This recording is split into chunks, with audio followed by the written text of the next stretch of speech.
마태복음 11장 1절에서 10절까지 말씀을 살펴보도록 하겠습니다. 10장에서 예수님은 12 제자들에게 복음을 전해야 될 대상과 전해야 할 내용을 알려주시고 권능을 주시며 전도현장에서 경험하게 될 다양한 모습을 생생하게 가르쳐 주셨습니다. 1절에서는 가르치실 뿐만 아니라 본인도 가르치시고 전도하기 위해 갈릴리 여러 동네로 떠나십니다.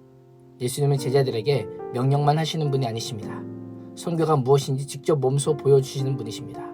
제자들과 함께 주무시고 함께 드시고 함께 지내면서 하나님의 나라와 복음이 무엇인지 삶으로 가르쳐 주셨습니다. 예수님의 삶은 선교적 삶이셨습니다. 늘 신앙과 삶, 선포와 삶이 일치하셨습니다. 믿는 바와 아는 바와 사는 바가 늘 하나이셨습니다. 제자의 삶도 선교적 삶입니다. 나의 신앙 고백과 삶이 일치해야 합니다. 믿는 것과 아는 바를 구체적인 삶으로 증거하고 증언하는 자가 그리스도인이요 예수님의 제자인 것입니다. 가정에서 나의 말과 행동이 일치하고 있습니까? 자녀들에게 선교적 삶을 보이고 있으십니까? 직장에서도 제자로서 복음의 선한 증인으로 살아가고 계십니까? 우리는 성경을 보고 하나님을 알아가지만 세상은 우리를 보고 하나님을 알아갑니다. 우리의 말과 행동과 삶의 모습을 보고 예수님이 어떤 분인지를 알아가게 되는 것입니다. 오늘 하루도 예수님처럼 말과 삶, 신앙과 삶이 하나 되는 선교적 삶을 살아가는 제자가 될 수 있기를 주님의 이름으로 축원합니다.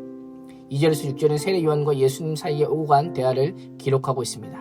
요한의 제자들이 예수님께 나와 오실 그이가 당신이 오니까 우리가 다른 이를 기다리오니까 라고 묻습니다. 왜 이런 질문을 했을까요? 요한은 메시아가 와서 손에 키를 들고 타작하여 알곡은 걷어들이고 쭉저기는 영원한 불에 태우는 구원과 심판의 사역을 하실 것으로 기대하였습니다. 이사야 선지자가 예언한 것처럼 순종하지 않는 자는 철저히 보복하며 순종하는 자에게 갚아주시며 마음이 상한 자를 고치며 포로난 자에게 자유를 갇힌 자에게 노임을 선포하는 메시아를 기대했습니다. 그런데 현실은 어떠합니까? 5절의 말씀처럼 맹인을 보게 하고 못 걷는 사람을 걷게 하고 나병한 자를 깨끗하게 하고 못 듣는 자를 듣게 하고 죽은 자를 살려내고 가난한 자에게 복음이 전파될 뿐 자신의 절박하고 간절한 상황에는 신경조차 쓰지 않는 예수님처럼 느껴졌던 겁니다. 포로된 자신에게는 자유가 없습니다. 본인이 잘못해서 갇힌 것도 아닙니다. 세상의 공의와 정의를 외치다가 갇힌 것입니다.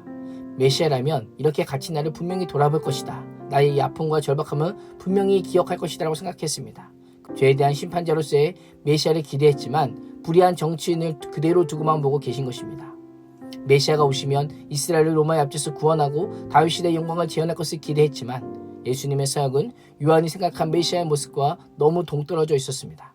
이런 모습이 요한에게만 있을까요? 오늘은 신앙생활하는 우리에게도 있습니다.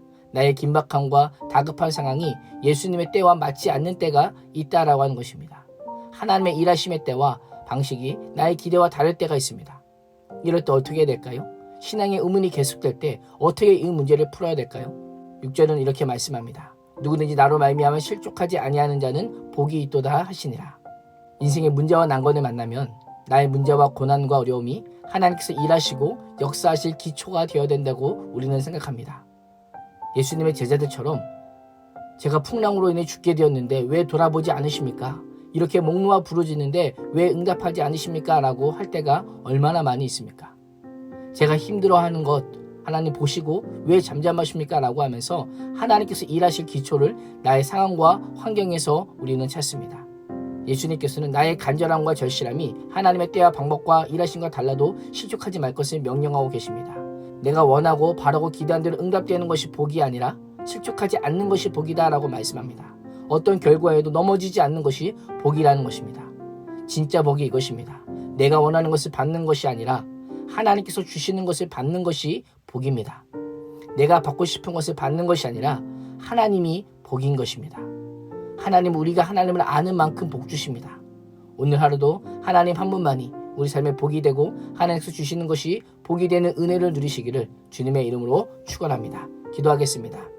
하나님, 내가 원하는 것은 있지만 그것을 받는 것이 복이 아니라 하나님께서 주시는 것을 받는 것이 복이요 그 하나님 자체가 우리의 복임을 기억하면서 오늘도 하나님만이 우리의 복되심을 충만히 누리고 경험하고 맛볼 수 있는 복된 하루 되게 하여 주시옵소서. 예수님의 이름으로 기도합니다. 아멘.